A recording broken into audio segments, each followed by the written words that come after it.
Hi, my name is Maribel, and this is my partner. Nicholas, yeah. Today we are showing you our occupational, Sensory kit. yes. And one of the activities that we have is a putty and bead here. This is great for sensory seeking, tolerating different textures, and you could also do like pincer grasp to find the beads in here, small beads in there. And it could also help with stereognosis, to be able to recognize that there is a bead without looking. So, and then we also have like different size beads that they can do as well.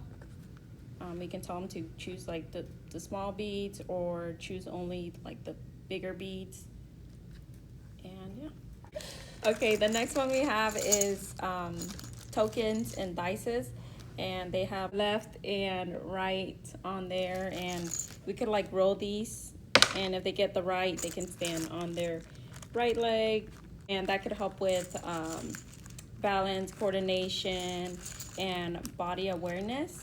Or we could also do like the chips and then roll the dice, and then if it says right or left, they can grab the chips and move it to the right or the left, and this can help with cognitive skills, following directions, and fine motor control with grasping the tokens. And then the other thing that I have is a whiteboard, and this is good for fine motor skills. You could do visual motor integration, or letter formation. I have here letter A, and they can like trace over it. And also I have a flower here that they can trace over, and this could help with visual perception, motor integration, and developing that fine motor skill with using the expo marker. You could also encourage them to do like just doodle, free drawing. This can help with self-regulation. Our next thing in our sensory kit is we have a softball. This is good for most kids. It can, young kids or older kids. The ball can help improve grip strength, so hand endurance and dexterity.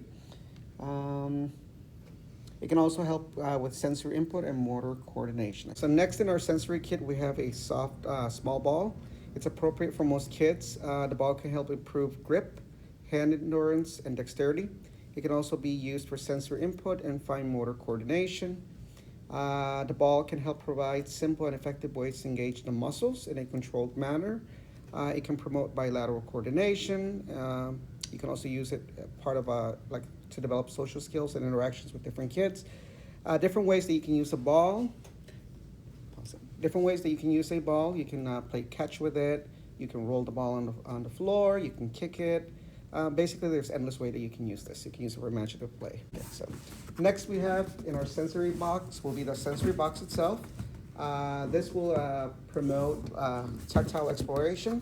It can be filled with various materials. You can put dice in there, beans, fabrics, straps, anything in here you can fill with it. This will help the kids promote like exploration play, and it will help them tolerate different textures. It promotes visual discrimination, object identification. The box can help with sensory integration and cognitive development. There's different ways that you can use a box. You can use it for sensory play, like we said. You can use it as a mystery box. You can put one hand in here and have the kids reach into it and look for different toys in there. You can also use this box to, you can fill it up with their favorite toy and have them lift it up, like help with the coordination. Or you can have them push the box across the floor or have them pull it. In our sensory box will be a bag of corn. This provides a rich tactile input. It is a natural material that feels smooth and rough at the same time. So you can have the kids, this will help the kids with sensory regulation, whether for calming or alerting them, depending on how it's used. This will encourage like fine motor skills, and it supports bilateral coordination. It also helps with grasping, so they can grasp stuff in here. Different ways that you can use this. You can use this as a sensory exploration. You can hide objects in here. You can have them scoop stuff around or pour it out. You can grasp and release practice in here. You can, like I said, promote like fine motor sorting. There's also like an auditory sensory input. There's a sensory regulation. And there's a tactile guessing game as well that you can play with it. So this was our sensory kit.